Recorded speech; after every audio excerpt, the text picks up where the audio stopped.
IC-8 small aperture IOL midpoint refraction procedure. I'm Dr. Karina Vanderpoel, and I'm an assistant professor at the Southern California College of Optometry at Marshall B. Ketchum University in Fullerton, California. The IC-8 IOL uses a small aperture to extend clear focus across a continuous range of around 3 diopters. Due to this unique method of action, current automated refraction devices may return unreliable results, as the IC-8 IOL has no specific focal point. So it is important to use a technique such as midpoint or red-green refraction to accurately determine the eye's true refraction. In this video, I will take you through a step-by-step approach for using a midpoint refraction technique to determine the refraction of an eye implanted with an IC-8 small aperture IOL. To learn about how to use the red-green refraction technique for the IC-8 IOL, please see my other videos on this method on the AcuFocus University website. Refractions can be more challenging in the IC-8 IOL eye because the extended depth of focus provided by the small apertures in these patients will tolerate a larger range of introduced lenses without experiencing blur. AcuFocus has developed a technique termed a midpoint refraction, which provides more consistent results with small aperture technologies. This technique is actually very similar to the technique we use for negative relative accommodation, positive relative accommodation, or as we typically call it, NRA, PRA, in near testing, but is being done with a distant target. Alternatively, a red-green balance test can be used to determine the refractive endpoint. The most important things to remember when performing this procedure are: 1. Start with a good manifest refraction. 2. Start with a target which is 2 lines above the patient's acuity threshold. 3. Add plus to blur and note the number of clicks. 4. Return to the starting manifest refraction. 5. Add minus to blur and note the number of clicks.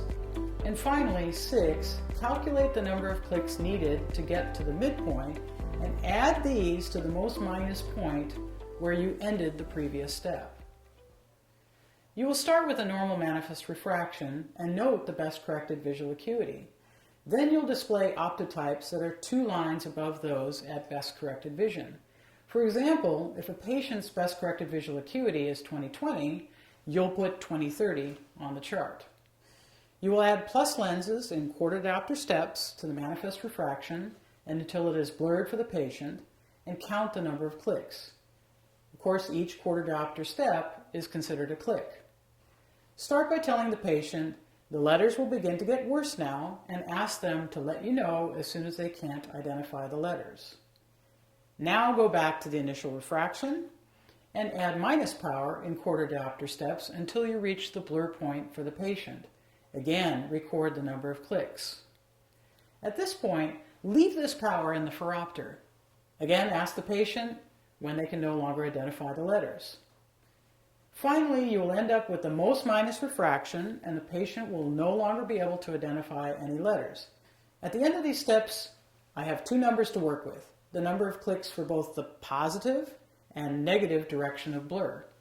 And we will use these to determine how the sphere power of the manifest refraction should be adjusted.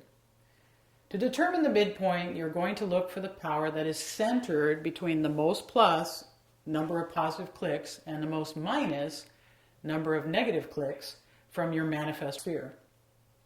1. Add the number of plus clicks to the number of minus clicks and divide by 2. If you come up with a fraction, then round up to the next whole number. 2.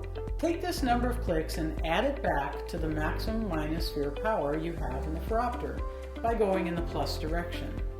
3. The resultant sphere power is your midpoint refraction sphere, while the cylinder power remains unchanged. What I'm showing here is a visual representation of what we just did so that you can visualize the technique in a different way. So for this example, in step 1, we have an initial manifest refraction of +1, -75, axis 90. In step 2, you add plus lenses to blur, and in this case we have 2 clicks in the plus direction. For step 3, we are now going from the manifest refraction point minus lenses to blur, 7 clicks in the minus direction. Step 4, at this point, it took a total of 9 clicks from the top to the bottom to arrive at that minus 0.75 lens. 9 clicks divided by 2 is going to give me 4.5 clicks. Now you can't have a half step, so you have to round up to the most plus, which will be 5 clicks.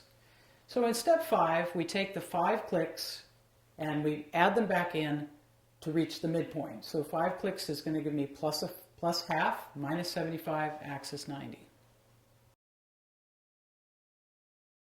I've demonstrated the midpoint refraction method for use with a small aperture optic, which is very similar to the negative relative accommodation, positive relative accommodation, or NRA-PRA method we use for near testing. I'd like you to remember the following steps when performing this procedure for the IC-8 IOL eye. 1. Start with a good manifest refraction. 2. Start with a target which is 2 lines above the patient's acuity threshold. 3. Add plus to blur and note the number of clicks. 4. Return to the starting manifest refraction. 5. Add minus to blur and note the total number of clicks. And 6. Finally, calculate the number of clicks needed to get to the midpoint. Add these to the most minus power where you ended the previous step on the phoropter. Thank you.